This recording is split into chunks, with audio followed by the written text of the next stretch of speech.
샬롬 여러분, 좋은 아침입니다. 오늘도 이렇게 아침 모임 같이 하게 되었는데 이제 기도하고 시작하도록 할게요. 기도하겠습니다. 하나님, 오늘도 말씀으로 주 앞에 나아갑니다.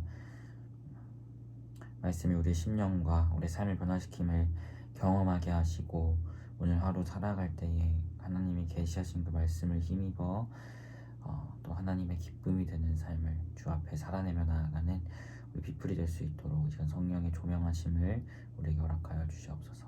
감사드리며 예수님의 이름으로 기도합니다. 네.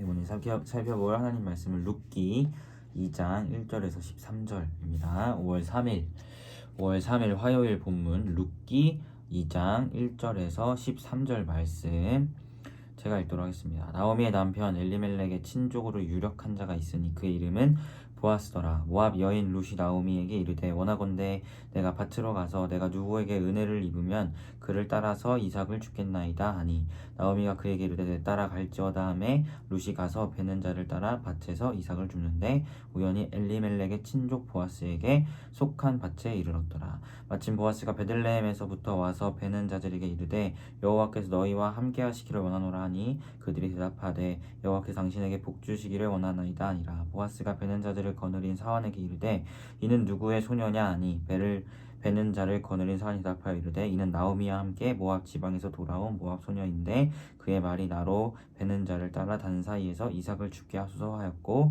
아침부터 와서는 잠시 집에서 쉰 외에 지금까지 계속하는 중이니이다. 보아스가 룻에게 이르되 내 딸아 들으라. 이삭을 주우러 다른 밭으로 가지 말며 여기서 떠나지 말고 나의 소녀들과 함께 있으라. 그들이 베는 밭을 보고 그들을 따르라. 내가 그 소년들에게 명령하여 너를 건드리지 말라 하였느니라. 목이 마르거든 그릇에 가서 소년들이여 길러온 것을 마실지니라 하는지라.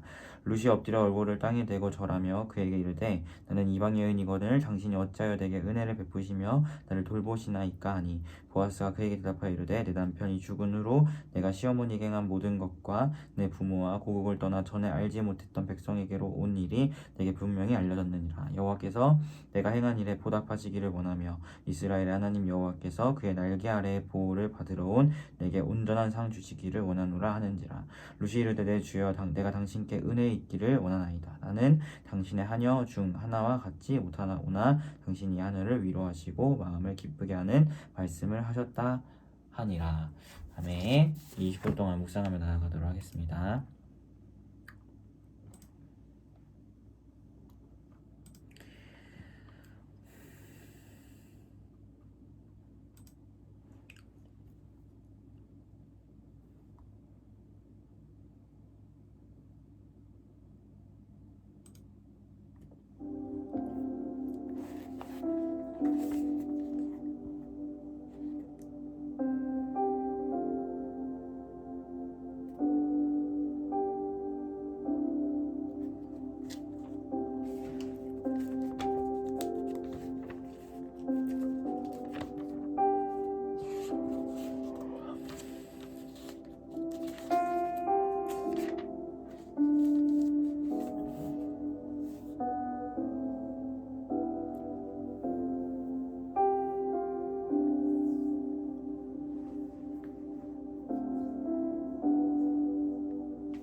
네, 여러분 우리 말씀 묵상한 걸 같이 나눠보았으면 좋겠습니다. 룻기 살펴보고 있는데 이제 모압 여인이었던 룻 나오미라는 시어머니를 쫓아서 이제 베들레헴으로 돌아오게 되었죠. 근데 어제 이야기했듯이 나오미에게는 더 이상 룻에게 줄 아들이 없었어요. 원래는 남편이 죽으면 그 남동생이나 형제가 그 과부된 사람을 아내로 맞이해서 기업 물을 자를 이렇게 이어가는 것이 전통인데 그렇게 하지 못했죠. 그래서 나오미가 그 친족 중에 아들이 없으니까 친족 중에 유력한 자가 있었는데 바로 그 보아스라는 사람이 있었어요. 근데 이 보아스라는 사람과 이제 룻이라는 여인의 이런 하나님의 섭리 아래서의 만남을 오늘 말씀이 다루고 있습니다. 왜 제가 하나님 섭리 아래서라고 이야기했냐면 3절 4절에 보면 우연히 그리고 마침 이런 표현들이 있어요. 하나님의 섭리를 이렇게 보여주고 있는 표현입니다. 그러니까 하나님의 섭리 아래에서 보아스와 룻이 이제 만나게 되는 거죠. 특별히 룻은 이 보아스의 밭에서 이삭을 줍고 있었습니다. 그리고 보아스는 그 밭의 주인인데 종들에게 저 소녀가 누구냐라고 물어보니까 모압에서 돌아온 모압 소녀인데 이삭을 주겠다고 저렇게 하고 있다라고 하니까 보아스가 종들에게 그것을 하도록 허락하고 오히려 룻에게 8절에 보면 이야기하기를 이삭 주우러 다른 밭으로 가지 말고 여기서 해라. 뭐 목마르면은 떠온 물 마시고 하면서 여기서 자유롭게 이렇게 이삭 주워가지고 좋다라고 이야기를 해요.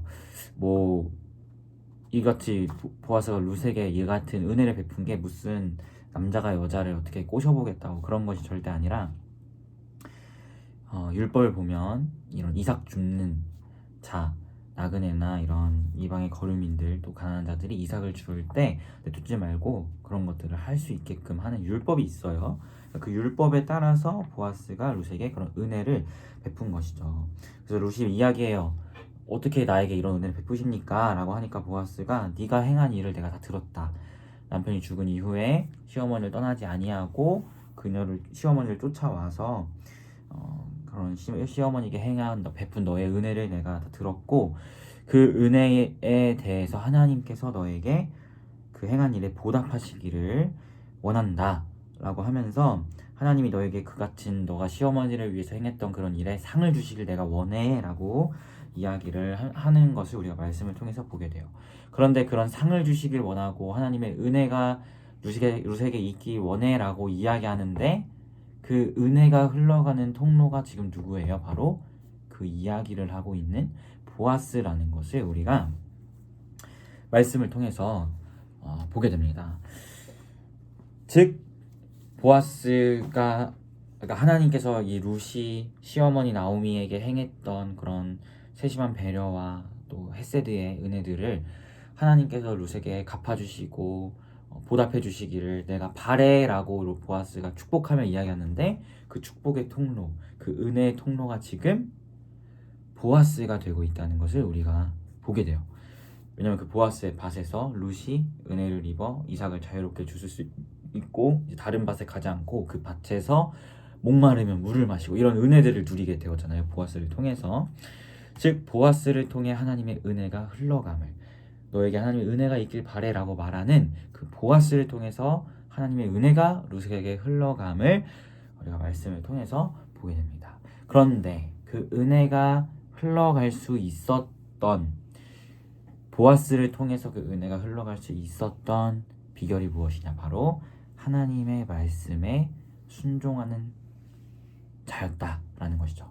그 레위기에 있었던 율법에 나와 있던 이방인들 또 거류민들 가난한 자들이 이삭을 줄 때 그것을 허락하도록 하는 그런 율법에 온전히 순종했던 보아스를 통해서 즉 하나님의 말씀에 순종하는 자를 통해서 또한 하나님의 은혜가 흘러간다라는 것을 보게 됩니다. 그리고 심지어 그 하나님의 말씀에 순종하는 자를 통해 하나님의 은혜가 흘러가는데 결국에는 이 룻기의 끝에 나오는 다윗의 이름이 언급되는 것이 결국 보아스와 룻의 자손으로서 다윗이 나타나거든요. 그러니까 결국 하나님의 말씀에 순종하는 자, 그를 통해 은혜가 흘러가지만 또한 하나님의 말씀에 순종하는 자에게 또한 그런 은혜가 흘러온다는 것을 우리가 말씀을 통해서 보게 된다는 것입니다. 것이죠. 왜냐하면 보아스도 결국 룻과 함께 예수 그리스도의 조상이 되니까요. 그래서 우리 사랑하는 피플이가 보아스와 같은 자가 되었으면 좋겠어요. 누군가에게 은혜가 흘러가는 은혜의 통로가 되었으면 좋겠습니다. 보아스가 룻에게 행하였던 것처럼 여러분도 누군가에게 어떠한 일을 행하든 그 행함의 모습들이 다 하나님의 은혜가 흘러가는 통로들이 되었으면 좋겠습니다. 그런데 그 비결이 뭐라고요? 바로 하나님의 말씀에 충만히 거하고 그 하나님의 말씀에 순종하며 나아가는 자들을 통해서 하나님의 말씀에 순종하면 당연히 그 말씀 가운데 거하게 되는 은혜와 하나님의 그런 섭리들이 당연히 그 순종하는 자들을 통해서 흘러가겠죠. 그런 은혜가 여러분에게 있었으면 좋겠습니다. 그래서 이 시간 이렇게 말씀 앞에 나와 말씀에 엎드리고 그 말씀이 여러분의 삶을 주장하도록 나아가는 그 여러분의 모든 모습들을 하나님께서 저는 기억하실 것이라고 생각하고 또 그런 여러분의 모습과 그 말씀이 여러분의 삶을 주장하고 다스릴 때 그 여러분의 삶들을 통해서 하나님의 은혜가 다른 누군가에게 또한 흘러간다는 것을 그리고 그것뿐만 아니라 하나님의 은혜 역시 여러분에게 흘러온다는 것을 기억하면서 오늘 하루 여러분의 삶이 주님의 말씀에 순종하고 그로 인하여 하나님의 은혜가 흘러가는 또 하나님의 은혜가 흘러 들어오는 그런 은혜의 통로, 축복의 통로, 보아스와 같은 통로가 여러분이 되시기를 간절히 소망합니다. 네, 같이 기도했으면 좋겠어요. 함께 기도할 때 여러분 묵상한 것을 놓고 같이 기도해 주시고 또한 우리가 오늘 하루 하나님의 말씀을 순종하면서 누군가에게 하나님의 은혜를 흘려보내는 은혜의 통로가 될 수 있도록 또 나에게 하나님의 은혜가 오늘 하루도 충만히 거할 수 있도록 시간 같이 기도함으로 나아가도록 하겠습니다. 기도하겠습니다.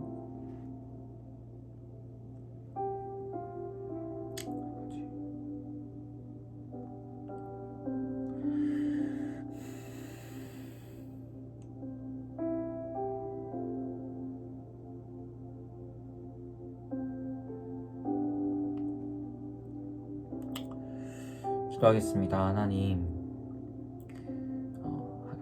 룻에게 보아스가 이야기합니다. 너가 행한 일을 내가 다 들었고 너가 시어머니에게 행한 그 모든 일을 하나님께서 기억하시니 그 하나님의 은혜가 하나님의 보답하심이 너에게 있기를 바란다라고 이야기하였습니다. 그런데 그 하나님의 은혜가 흘러가는 통로는 그렇게 이야기했던 보아스였음을 우리가 보게 됩니다. 보아스는 여호와의 율법을 순종하는 자였고 그 여호와의 율법에 따라서 이방인인 룻에게 은혜를 베푼 자였으며 그것이 결국 하나님의 은혜가 룻에게 흘러가는 통로가 되었음을 보게 됩니다. 우리 사랑하는 피플의 한 사람 한 사람이 오늘 하루의 삶 가운데에서 아버지 하나님의 말씀에 순종하며 나아가게 하시고 그러한 순종함을 통하여서 또한 우리 피플이 한 사람 한 사람을 마주치고 만나는 모든 영혼들 가운데에 하나님의 은혜가 흘러가는 축복의 통로, 은혜의 통로가 될 수 있도록 주님 인도하여 주시옵소서. 또한 그뿐만 아니라 하나님의 은혜가 오늘 하루 우리 피플이의 삶에 충만히 거하기를 소망합니다. 아버지 그러한 은혜가 우리의 삶 가운데 오늘 하루 가운데 가득할 수 있도록 주님 인도하여 주시옵소서. 감사드리며 예수님의 이름으로 기도합니다. 아멘. 네, 여러분 모두 고생 많으셨고 오늘 하루도 주 안에서 평안한 하루 되시길 바라겠습니다. 샬롬.